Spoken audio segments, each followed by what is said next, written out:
I am a righteous mind, struggling, hustling, surviving in an undefined righteous time, creating change around me just so I can see a dime. Because in God we trust keeps distancing itself atop a fading mountain, which is making it impossible to climb.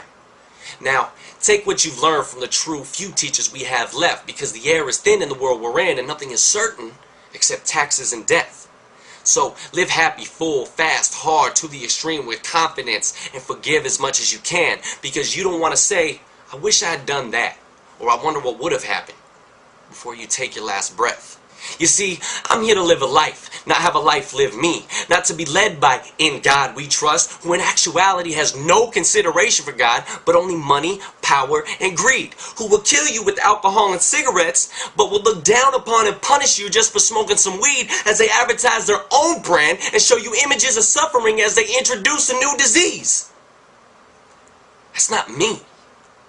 I'm not the type to look upon my path and just accept what I see, because I'm a soldier of my own kind, and I'm going to be what I want to be.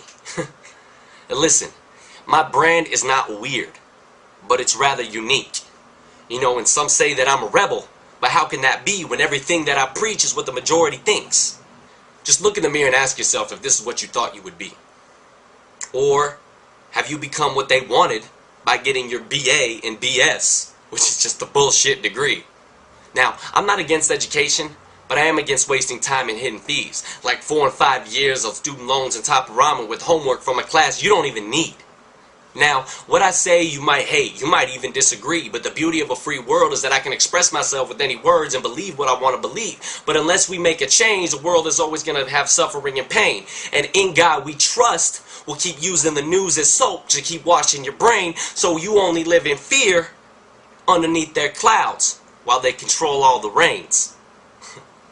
Think about it again. In God we trust. They control it all, man. So isn't it in God we must? Now, I'm not against God. Not at all. Because God really does help. But when you see in God we trust, look through to God and just do what's best for yourself.